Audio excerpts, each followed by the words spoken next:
Hey, what's up, guys? Dominique Rogers here, Family First Life, Golden State. Thank you for having us on the Next Level Live.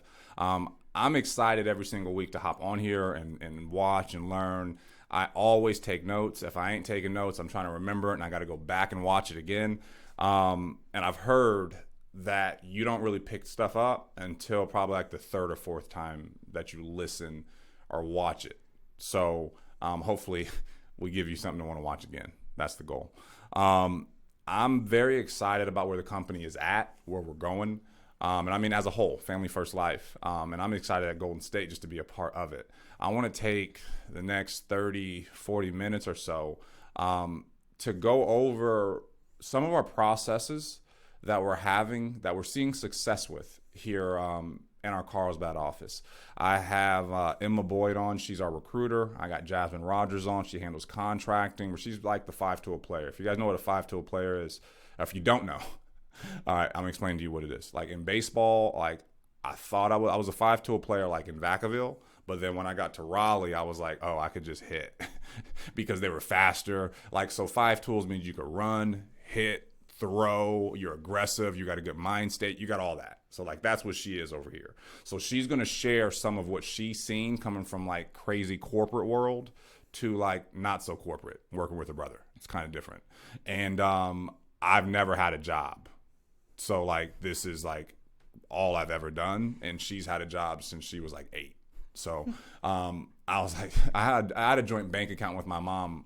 Like, actually, we kind of still do have a joint bank. It's different now. But when I was little, we had a joint bank. Well, actually, I wasn't even so little.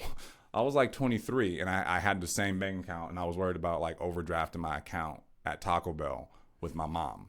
Like, that was my concerns. Her concerns at 23 was, like, bills, rent, and, like, real life. You know what I mean? Like, I wasn't there yet. It took me a minute. So it's very cool to have her part of the team from that point of view as a family, but also the corporate insight that she has to really take our business to the next level. The relationships, the passion that I believe that it takes to not only sell life insurance, but to build something great. And I had to sit back and really think to myself, like over the past 10 years, let me quit messing with that pen.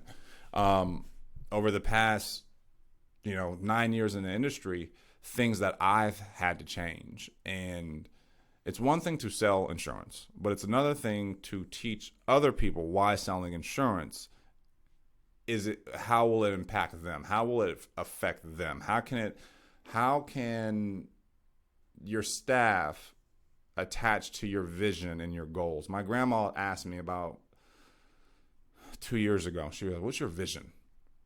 I go, "I want to be rich."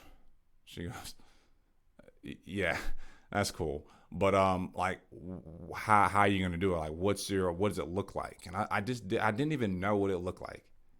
Didn't even know what I would do with it. I didn't even know what that vision was like, so other people can attach onto it.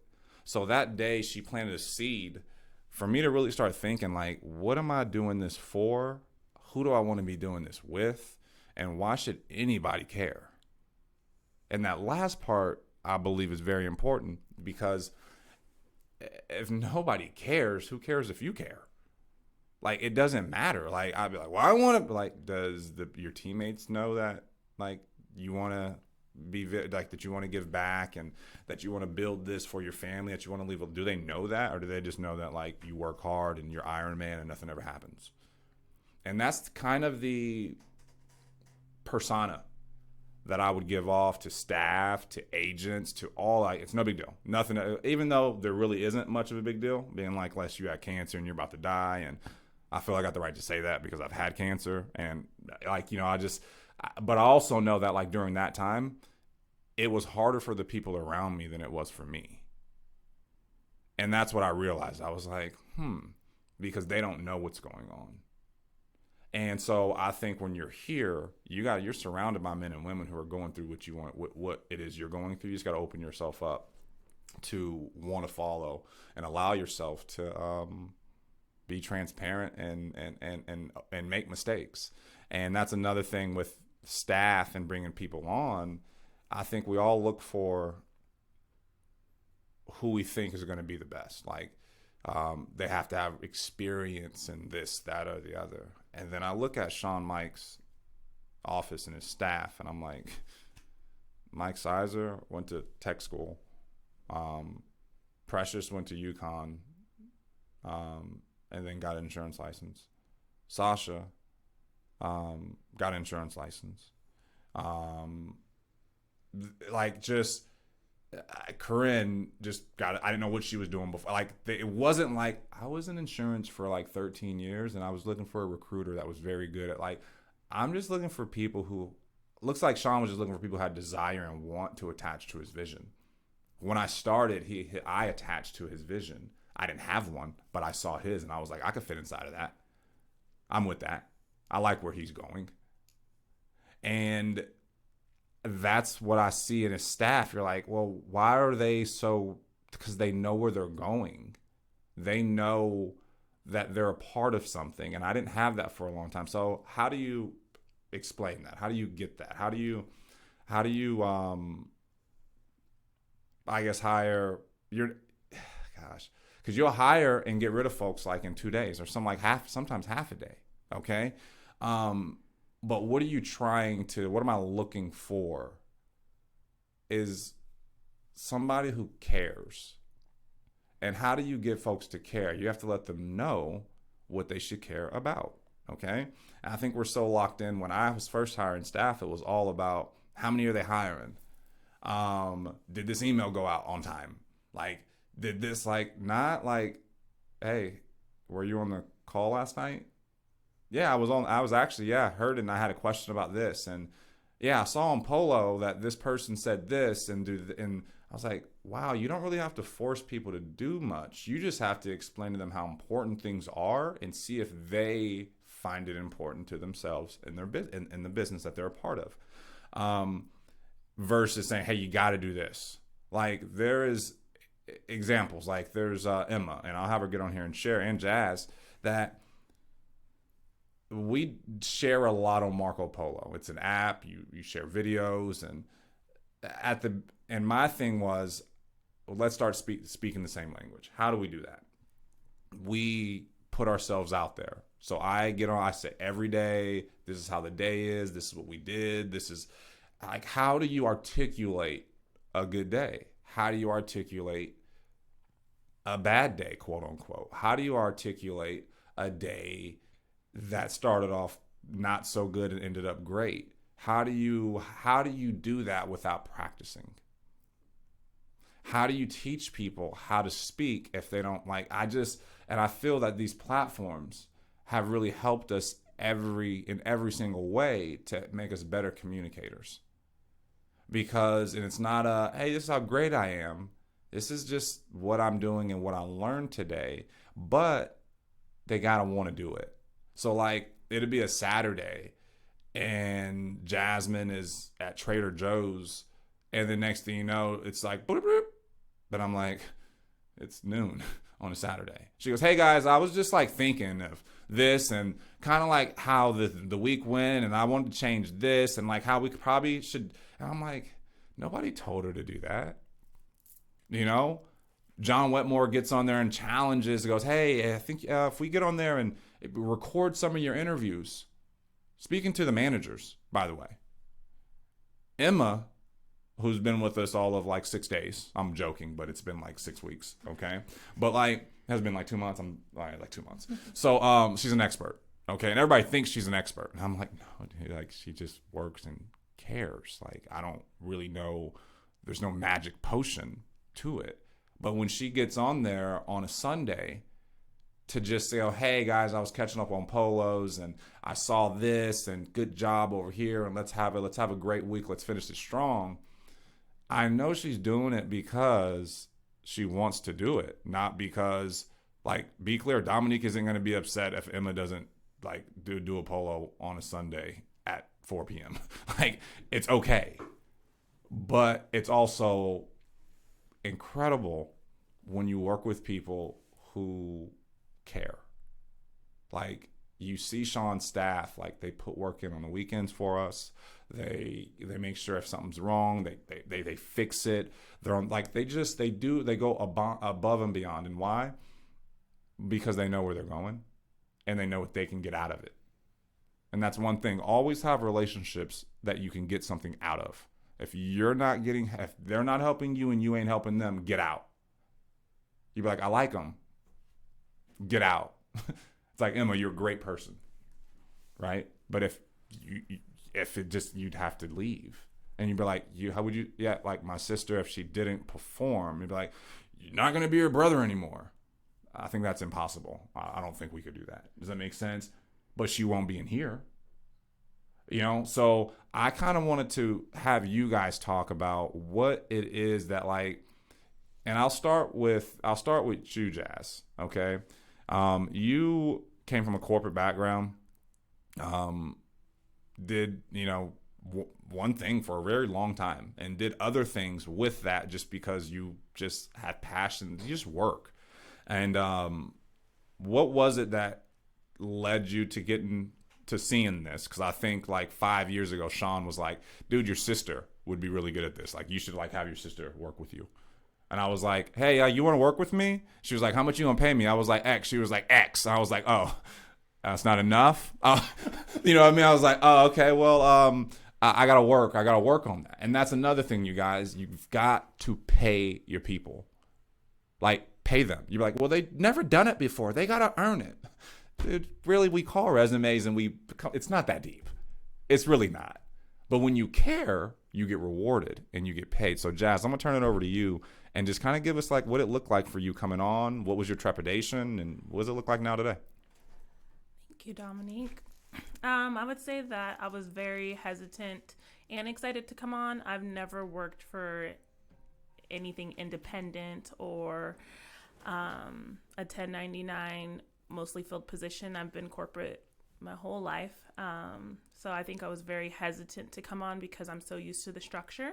That is the plus side about corporate is that there's a lot of structure and there's someone in charge of everything.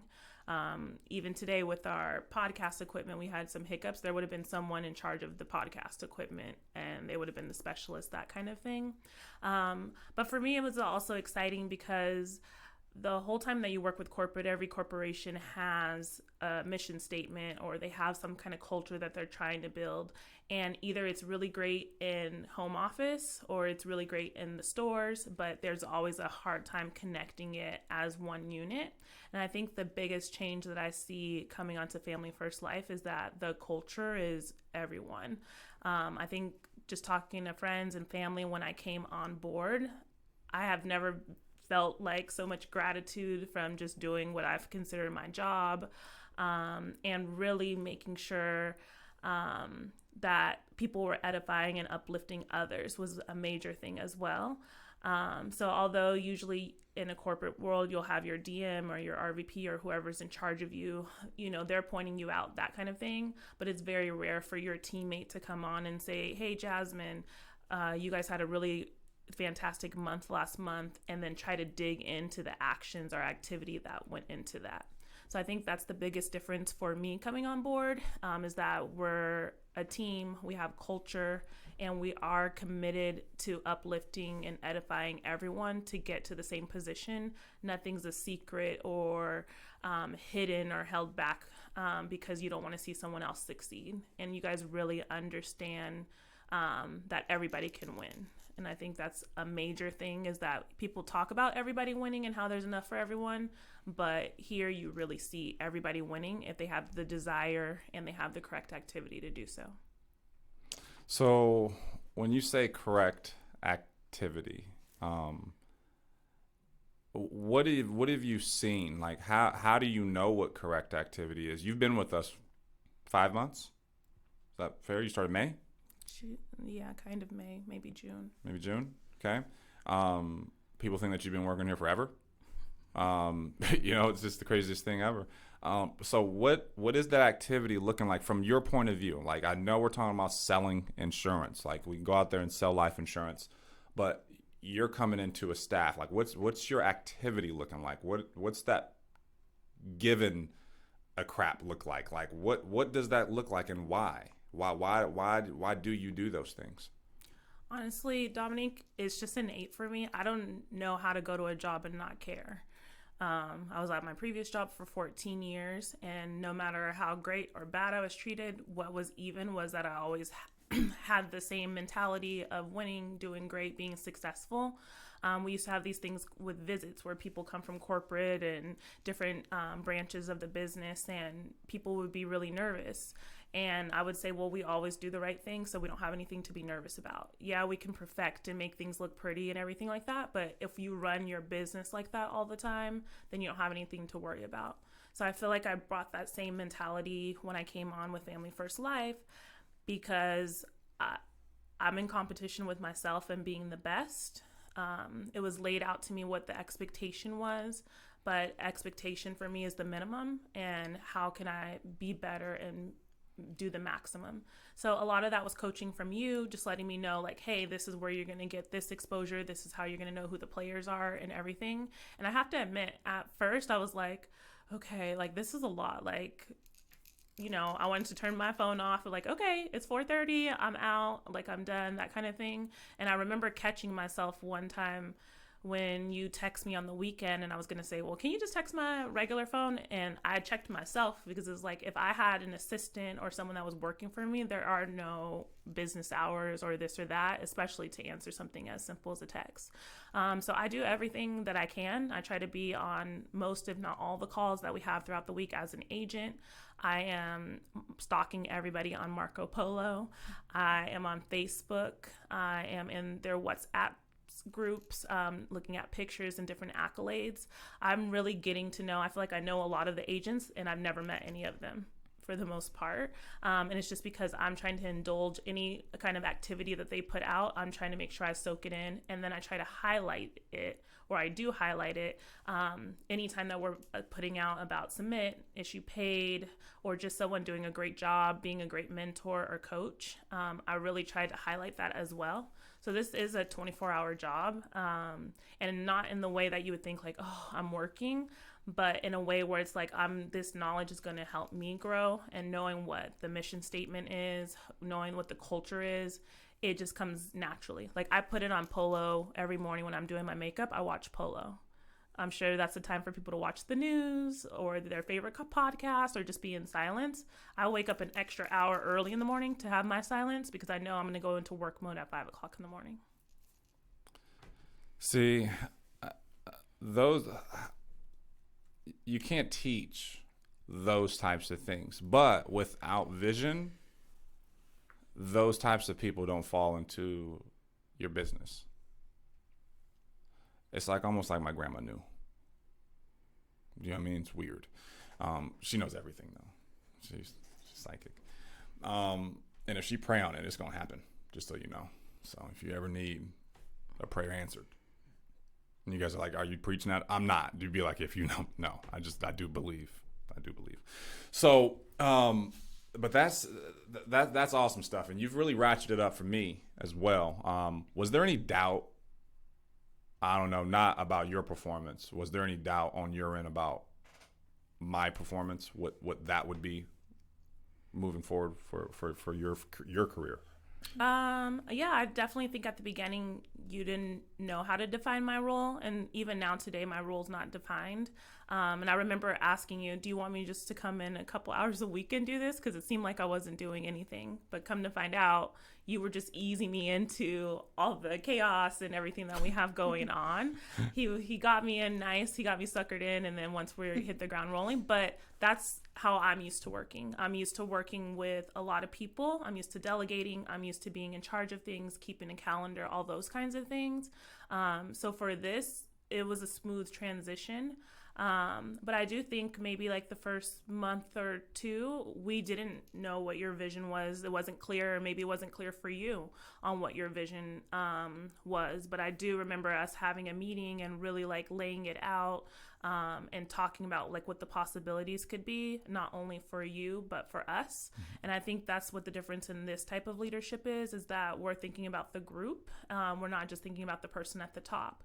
Whereas when you work for corporate, there's just one person at the top that's getting paid or benefiting. And yeah, you might get a small kickback of a little bit of a bonus or a free t-shirt or whatever, that they see suffice. But here, the rewards are going to be so much bigger.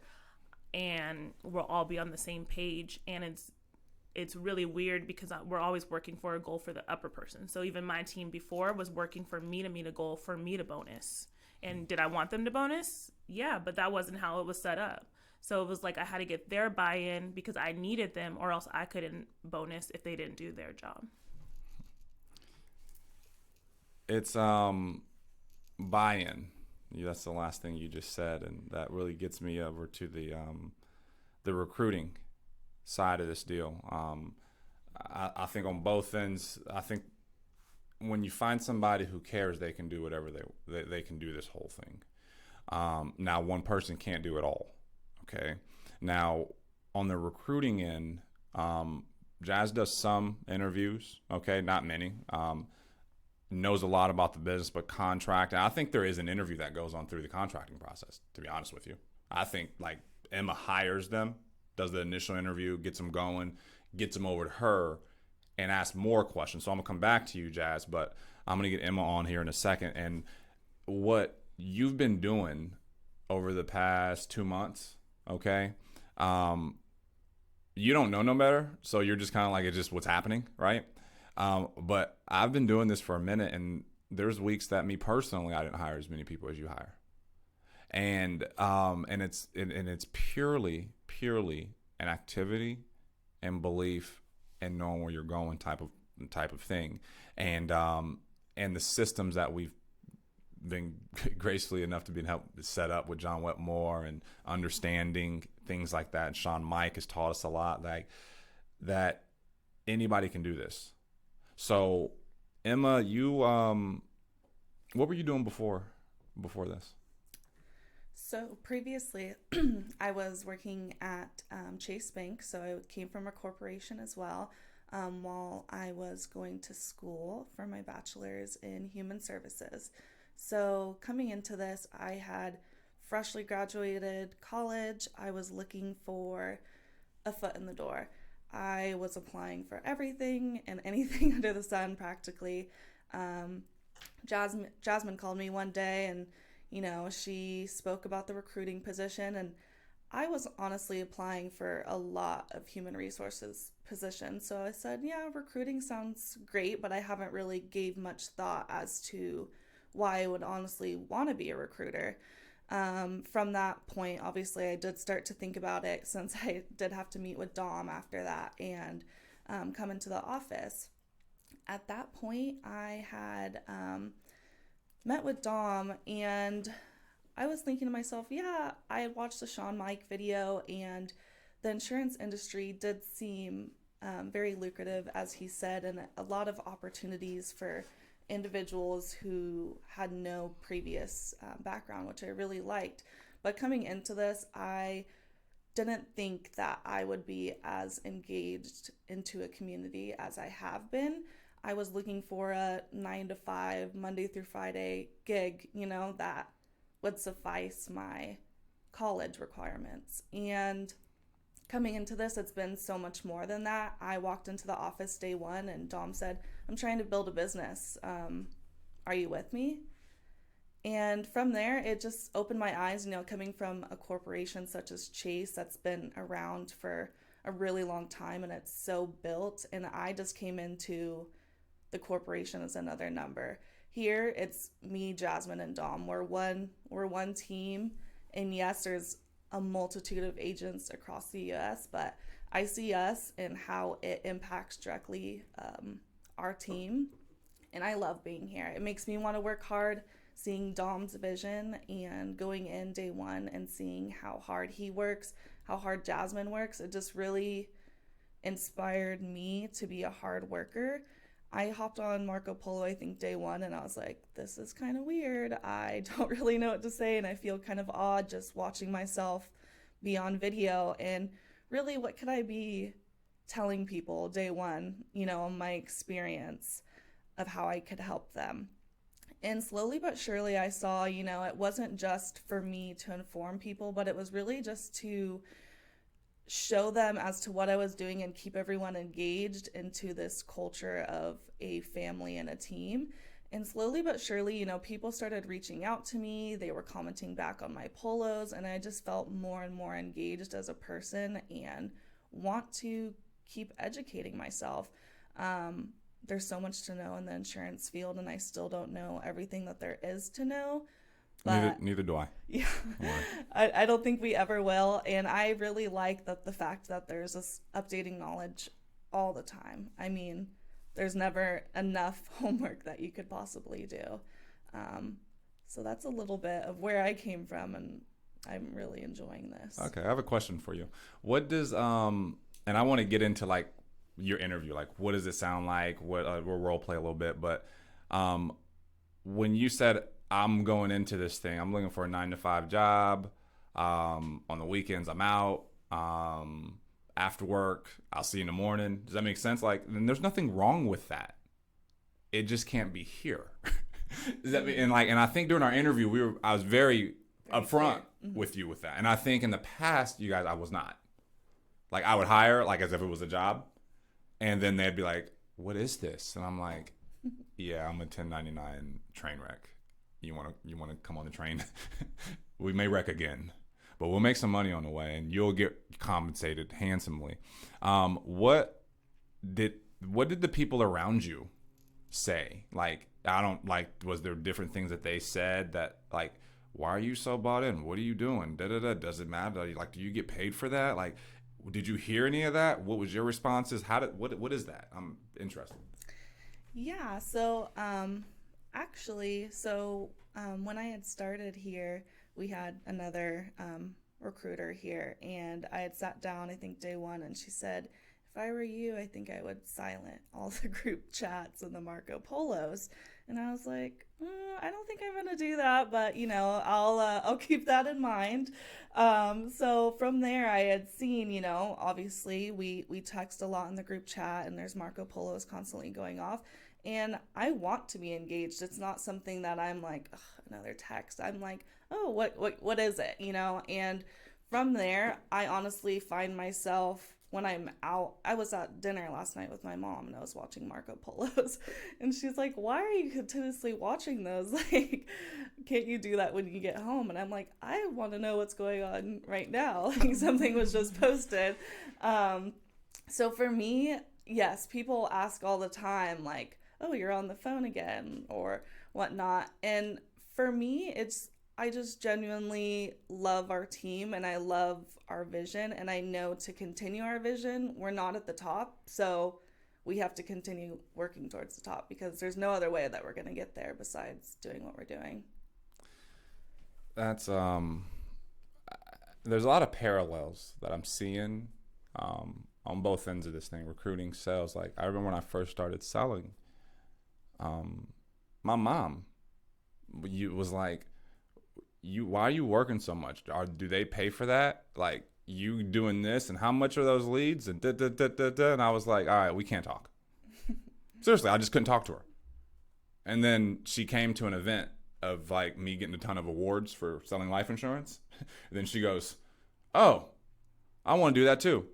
And I was like, for the past year, you've been telling me how crazy I was for flying across the country, spending all my money. You know what I mean? Like, but you just get something like, so it's just things that I believe when somebody asked the other day, when do you know when you're working hard?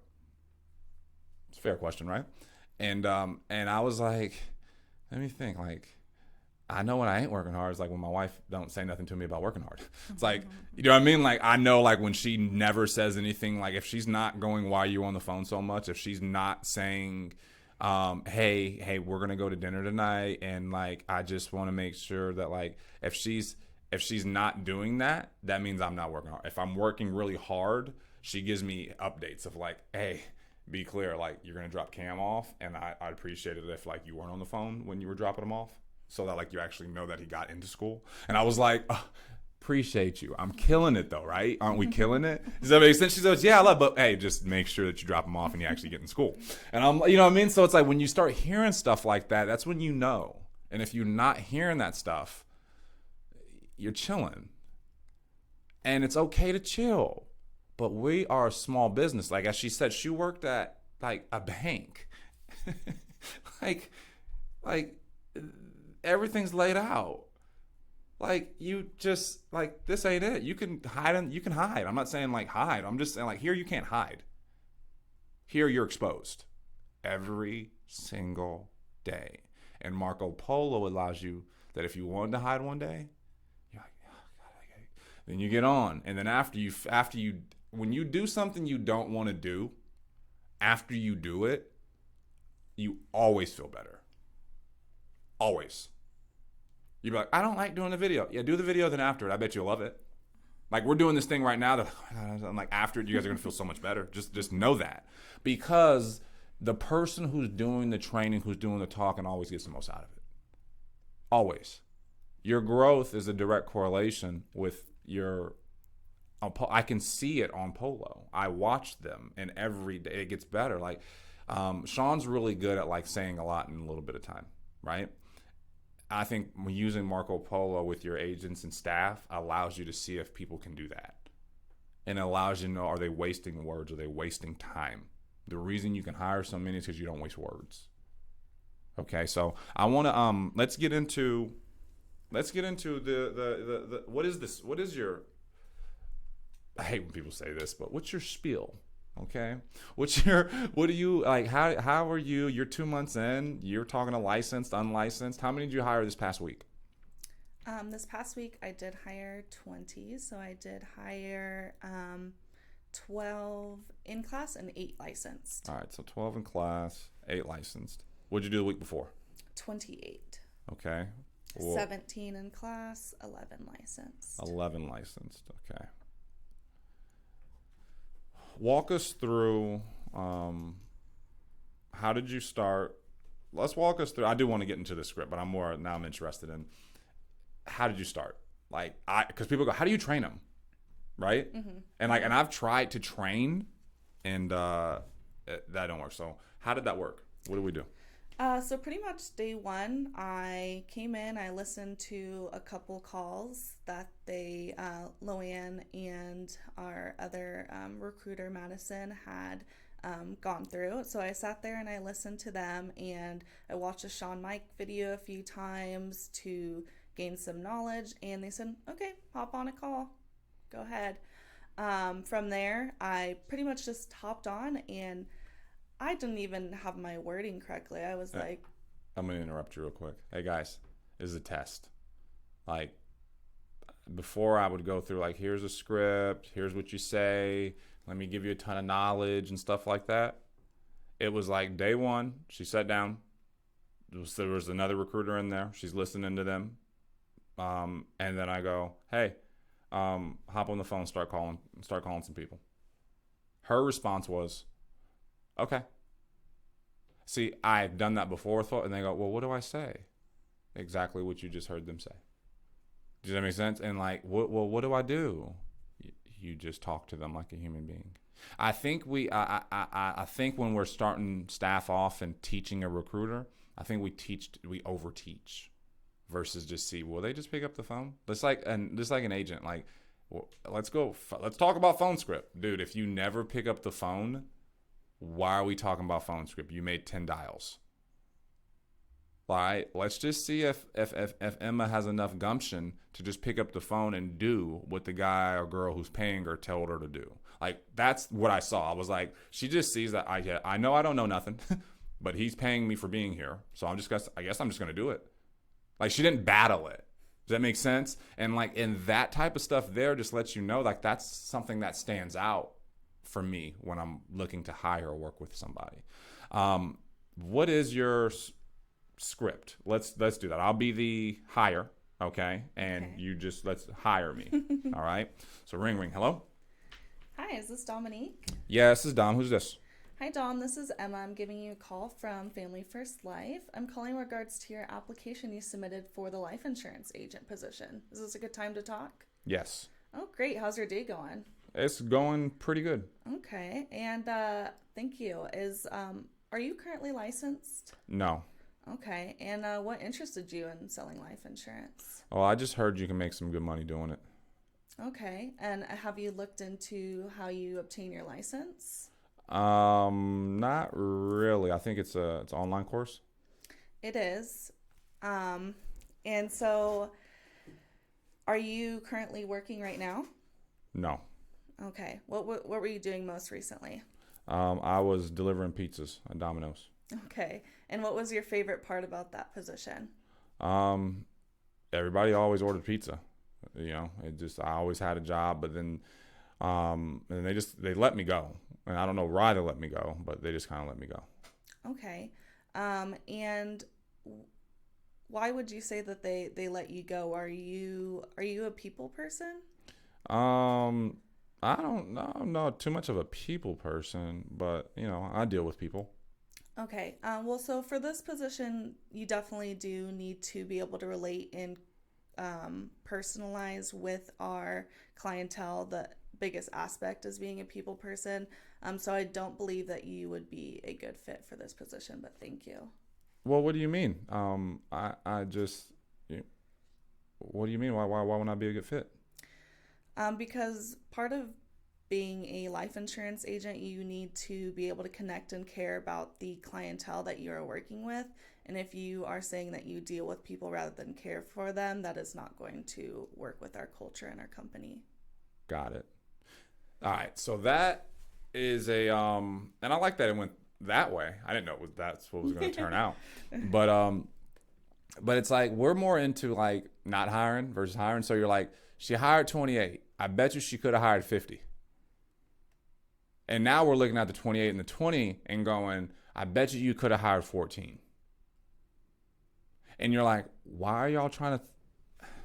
Because we want to work with competent individuals who are independent. Okay. It doesn't take 1,000 people to do this thing, but you do need 1,000 people to figure out who stands out. Make sense? So your numbers. So how many dials do you make a day? How many calls are you making a day typically? So it really depends as to how many connections I have per day and how lengthy the Just give me conversations averages. are. I Yeah. would say per day, usually around 60. 60. At the beginning, it was more like 120. correct. Okay. So you got to build up the flow, right? You got to build it up. It's like you started off at 100 every day, 80, 90, 100 every time you came in, started getting more comfortable, getting shorter, getting more people on the phone, right? Your conversations were kind of long at the beginning when they started picking up the phone. You started realizing I'm wasting time, okay?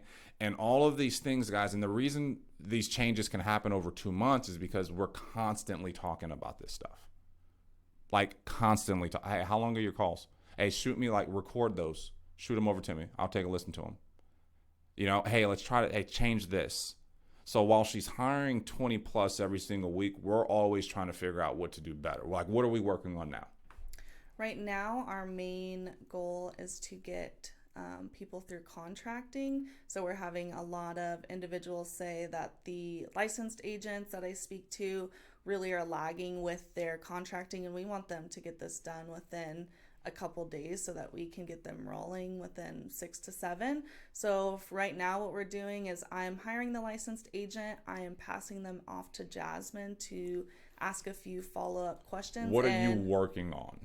What are you working on your part to make that to what are we like? Yeah. So what's your part of the we? So for myself, I am asking them, so how motivated are you to get started? Are you looking to... All right, let's get real. Okay. What did we talk about yesterday? And I said, hey, you need a little bit more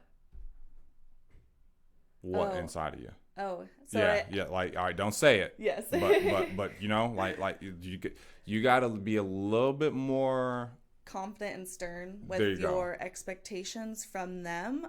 Yes, because I am hiring them. I'm giving them the position, so I need to lay out my expectations right from the beginning as to what I'm expecting from them, or else it's just not going to work with us.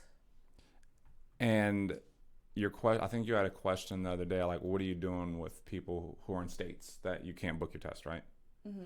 And I think if we know what we have, you said it, right? Like, Family First Life has everything that everybody would want. Why should we act like them paying for their test or anything like that's a big deal? Does that make sense? Or them getting E&O insurance is a big deal. It's like we're getting really good at getting people information on the company, but we gotta close. Does that make sense? And you start closing with word tracks like, all right, my man, so I'm gonna shoot you over to Jasmine. All right, she's gonna get you contracted. All right, there's a thing called errors and omission insurance. Your license, I'm assuming you know what that is, right? No, you don't know. Okay, so you didn't sell much with okay, so it's insurance that you gotta have in order to sell insurance. All right, so that you don't get screwed over. All right, it's like $300, no big deal for you, right? See, like that kind of, like, but these are the dialogues that we have about what she's saying on the phone. She said something like, "Hey, this is a 1099 position. You can work as much or as little as you want." And then we started realizing we started hiring a lot of people who wanted to work a little bit. And we were like, don't say that. Does that make sense? And it's not and she doesn't take offense and go, I guess I'm just not doing as good as I thought I was. I'm like, we got a lot of at-bats. That's the thing. Like with at-bats, and I'm speaking baseball, but with opportunity, with attempts, you can screw up. See, she takes so many shots, she can screw up. We have people who don't take no shots, and then they're trying to be perfect. We ain't trying to be perfect. We just want to be a little bit more efficient. That's it.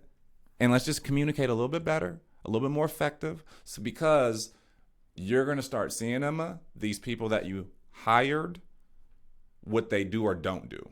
And then you're going to go, oh, I had the first conversation with them. Just like when I started writing business and I'd be like, man, all these chargebacks and stuff, right? And I'd go back and replay the appointment and go, yeah, they never really said yeah. They just kind of wanted to get me out of their house. Yeah, same thing on the hiring end. But be patient. Work with people. Have fun. This is fun. What we do here is fun. Working with you guys is fun. Doing this is fun. Hopefully, we can help other folks start their track for vision. Because I think that's what this is all about. I think if you don't know where you're going, you ain't going nowhere. And I think if you're looking to build a business and you don't know where you're going, you're leading people into sudden death. September 19, I led people into certain death. We had 47 agents. We did $276,000. It's terrible. I was 8 years in the business. I said, you know what? This is rock bottom. Things got to change. September 20, we're on pace for over $900,000. Probably hit $1 million. I just found out it was a 5. It's cheap, but we're growing. And a lot of it is because we ain't looking at it going, oh my God, this is how great we're doing. We're looking at it going, how can we be better? How can we be better? What can we do? How can we help more people to make us better? Thank you guys for having us on. This has been phenomenal.